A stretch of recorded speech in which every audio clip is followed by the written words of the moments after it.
안녕하십니까. 세종스포츠종합과 김진수입니다. 오늘 제가 말씀드린 내용은 족저근막염에 대한 내용인데요.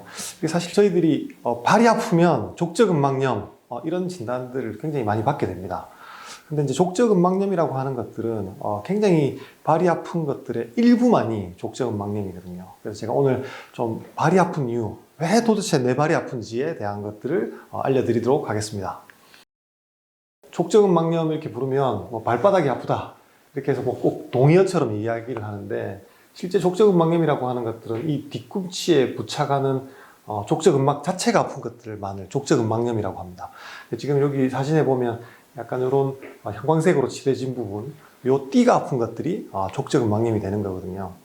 근데 저희들 환자분이 저희들한테 올 때는 이 족저근막이 아프다 이렇게 말하고 오는 분들은 없거든요. 발이 아픈 사람들은 너무나 다양한 형태들의 통증들을 호소를 합니다.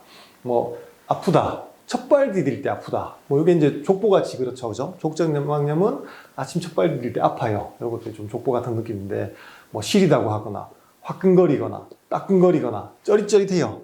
전기가 온다. 발바닥이 멍멍하다. 걸으면 걸을수록 아프다. 혹은 족저근막이 아니라 옆면이라든지, 뒤꿈치라든지, 혹은 앞꿈치도 아프다. 이런 이야기도 하고, 아니면 걷다 보면 종아리가 너무 무거워져가지고 걷기가 불편하다. 혹은 이런 것들 때문에 진짜 아파 죽겠다, 못 살겠다. 굉장히 다양한 형태로 이야기를 합니다.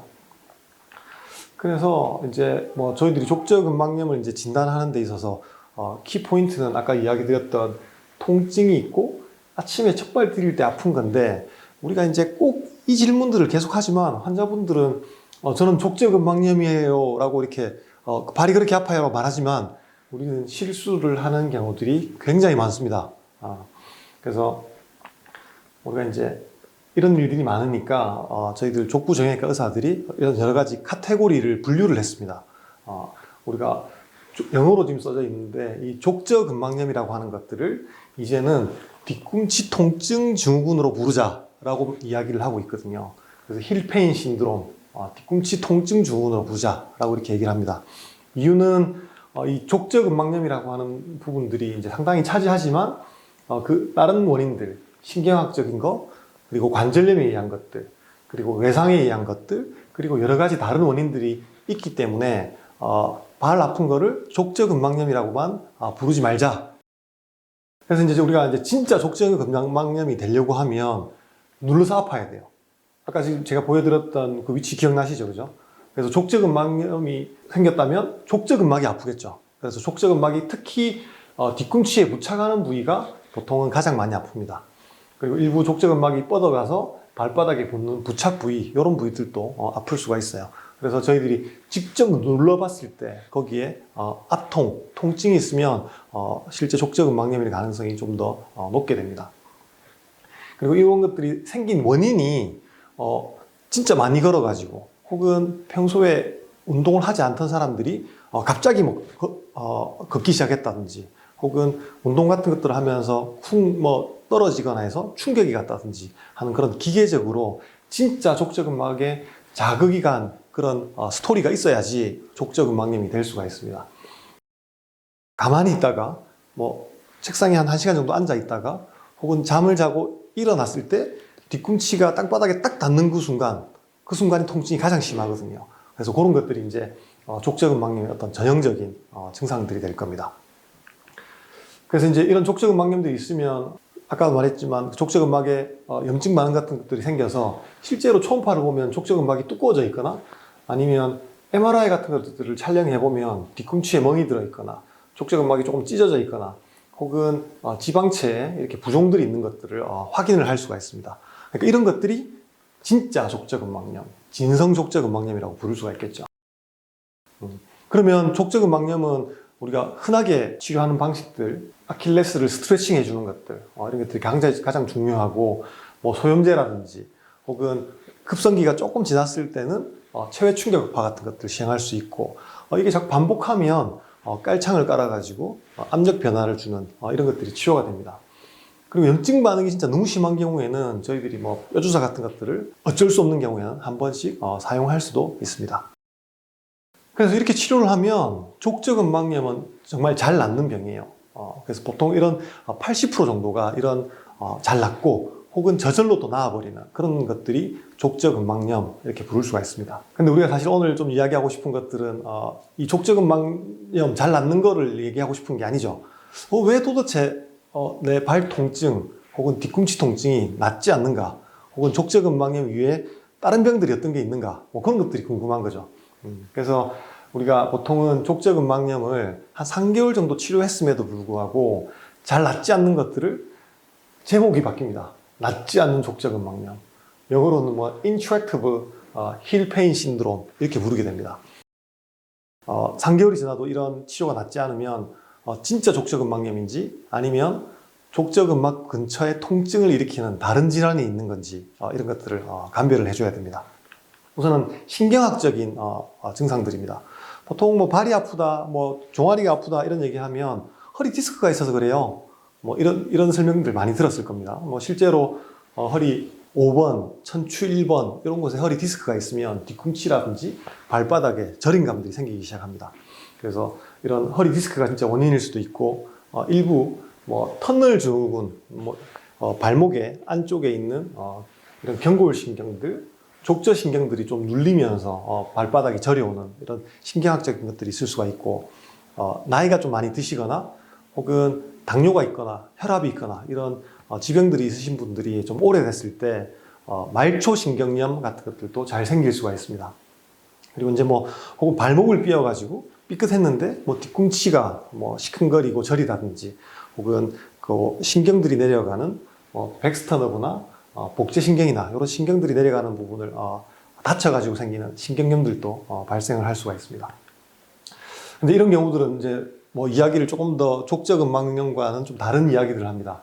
뭐 시리다, 화끈거리다, 따끔거린다 이런 이야기들을 많이 하게 될 수도 있고, 신경염이 있는 경우에는 발끝 양쪽이 다 찌릿찌릿거린다, 특히 발꿈치 앞쪽이 더 그렇다, 혹은 발바닥에 뭐가 붙어 있는 것 같다, 뭐 젖은 신문지나 스펀지나 이런 것들이 붙어 있는 것 같은 느낌이 든다, 이렇게 이야기하기도 합니다. 그럼 이런 것들은 조금 복합적인 형태들의 이야기를 하게 되죠. 그래서 보통 허리가 이제 아프면은 저희들이 이제 이렇게 다리를 드는 이런 검사법들을 사용하죠. 다리를 이렇게 이쪽으로 들면 응치 쪽에 있는 신경들이 스트레칭이 일어나기 때문에 통증이 발생합니다. 그래서 이렇게 다리를 들어보는 검사라든지 진짜 의심이 되면 허리 MRI를 촬영하거나 신경검사 같은 것들을 시행해서 감별을 할 수도 있습니다. 그래서 좀 더 발 쪽으로 가면 아까 터널 증후군이 있다고 그랬는데, 이 터널 증후군도 사실은 굉장히 흔하지는 않은 병들이고, 뭐 터널 증후군 때문에 이 신경이 눌렸으니까 터널을 이렇게 열어서 해리를 해주면 증상이 좋아진다라고 하지만, 이 터널 증후군을 수술했을 때 결과가 불량한 경우들도 상당히 많이 있습니다. 그래서 터널 증후군이 의심될 때는 실제 종양이 있는지 뭐 그런 것들을 확인을 해야 되고, 여기 터널이 있는 부위를 갖다가 꽉 눌렀을 때 한 20초 정도 유지를 하면 실제로 발 쪽으로 저림감이 생기는지 그런 것들을 확인을 해야 됩니다. 종양 이외에도 뭐 정맥이라든지 정맥이 막힌다든지 이런 것들이 터널 증후군을 일으키기도 합니다. 그래서 이제 이런 신경학적인 문제라면 디스크가 있다면 그 디스크를 치료해야 될 거고, 말초신경염이라고 하면 말초신경염에 쓰는 신경병증 약들을 써야 될 거고, 신경 하나하나가 신경염을 일으켜서 문제라고 하면 그 신경을 차단하는 신경차단술 같은 것들이 필요할 겁니다. 그리고 대부분 이런 말초신경염이나 신경에 문제가 생겼을 경우에는 우리가 신체 활동들을 굉장히 많이 가져가야 됩니다. 이게 이제 결국 신경이 회복되고 되살아나려면 뭐 걷기 운동이라든지 아니면 밴드로 강화 운동이라든지 이런 운동들을 해줘야 되는 것들이 가장 중요한 겁니다. 또 이제 다 두 번째로 이제 우리가 감별해야 될 부분들은 염증성 관절염에 대한 부분들인데, 류마티스 관절염이라든지 아니면 강직성 척추염, 뭐 루푸스, 통풍, 건선성 관절염, 이런 아주 굉장히 다양한 관절염들이 있습니다. 그래서 이런 관절염들이 뭐 인류의 약 한 1%에서 2% 정도를 차지하는 것으로 되어 있고, 이런 관절염들을 가진 환자들이 처음으로 통증이 만들어지는 부분이 뒤꿈치나 족저근막염의 형태로 오는 것들이 약 한 30에서 많게는 70%까지도 보고를 하고 있거든요. 그래서 우리가 보통 뭐 류마티스 관절염 같으면 손가락이 아프다, 그 다음에 뭐 강직성 척추염이면 당연히 허리가 아프다 이렇게 생각을 하시지만 이 환자분들의 상당 부분이 발 통증으로 시작한다는 것들을 기억을 하셔야 될 겁니다. 그래서 이런 환자들이 뭐 있으면 뭐 염증성 반응들을 일으키는 그런 형태들의 것들이기 때문에 약물 치료, 소염작용을 하는 그런 더마드라고 하는 이런 약들을 쓰는 것들이 치료 방식이 되겠습니다. 그리고 이제 세 번째는 이제 외상성에 관한 내용들인데, 외상성은 뭐 족저근막염이 아까 뭐 기계적으로 외상을 당한 것들 뭐 얘기를 했지만 이건 큰 외상을 당한 걸 얘기하는 겁니다. 뭐 이 환자 같은 경우에는 종골골절, 종골이 부러졌어요.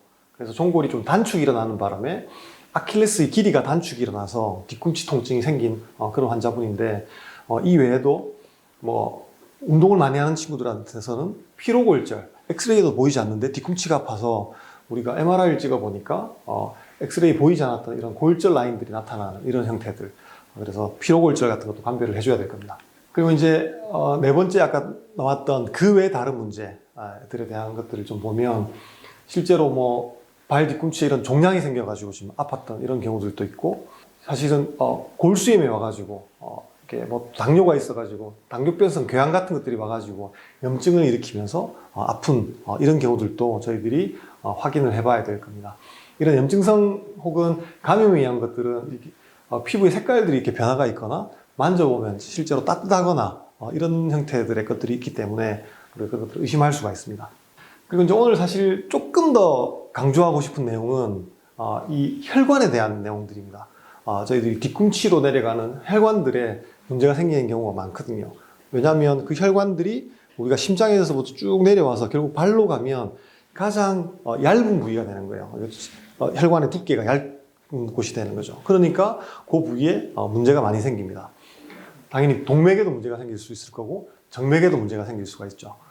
그래서 동맥에 생기는 것들은 우리가 동맥경화 혹은 말초혈관병증이라고 해서 심장에서 이게 혈관을 쑥 밀어줘야 되는데 발에까지 도착하지 못해서 발의 혈액순환 부족으로 인해 가지고 통증이 생기는 것들이 있고, 그 다음에 이제 하지정맥류는 여러분 많이 들어보셨죠, 그죠? 뭐 하지정맥이 뭐 불룩불룩 튀어나와 가지고 발이 붓고 아픈 이런 것들이 있고, 지금 최근에 더 많이 나오는 내용들은 이 하지정맥류가 생기기 전에도 정맥류가 발에 막 보이지 않아도 정맥들이 심장으로 올라가지 못해서 역류가 일어나면서 통증이 발생하는 것들이 계속 보고가 되고 있습니다.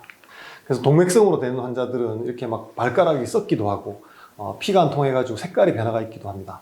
그래서 상처가 생기면 상처가 잘 안 낫기도 하고, 보통 당뇨나 투석 같은 이런 기저질환들이 있는 환자들에서 많이 생기는 것들입니다.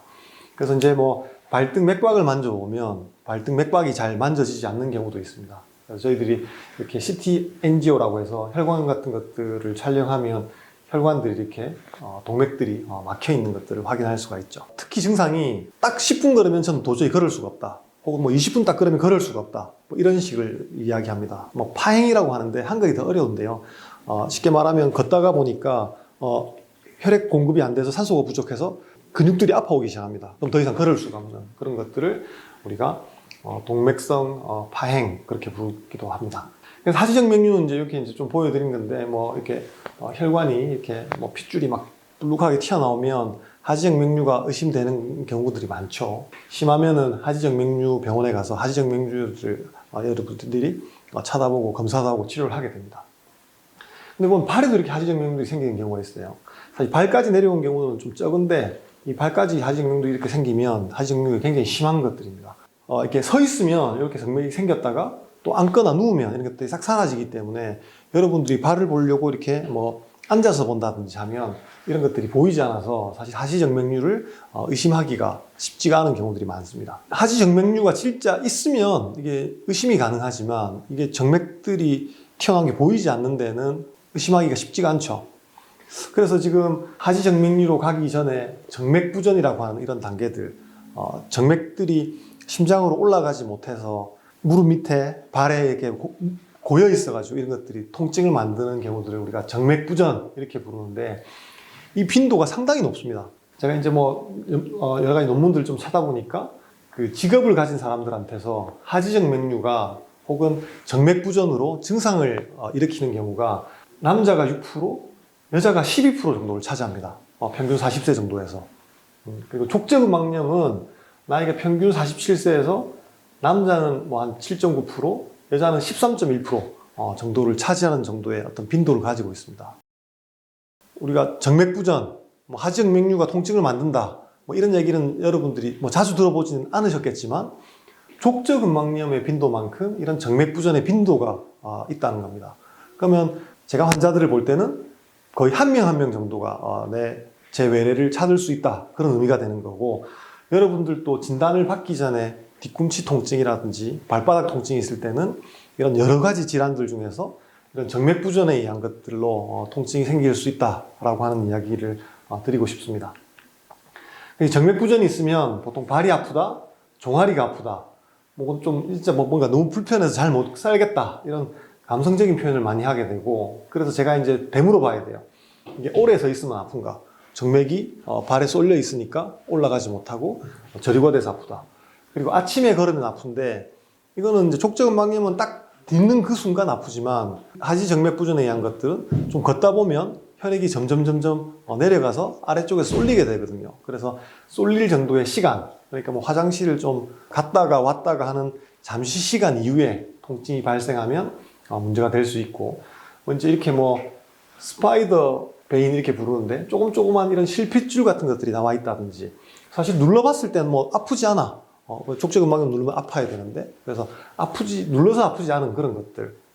그리고 이제 뭐 외래에서 오면 이렇게 압박대를 좀 감아가지고 정맥들이 저려되지 않게 하면 통증이 줄어든다든지, 이런 형태들의 검사를 해보고, 마지막으로 이제 정맥부전이 의심되면 초음파를 통해 가지고 이 정맥들이 연결이 되어 있는 부분에서 정맥이 올라가지 않는 부위가 있는지를 확인을 합니다.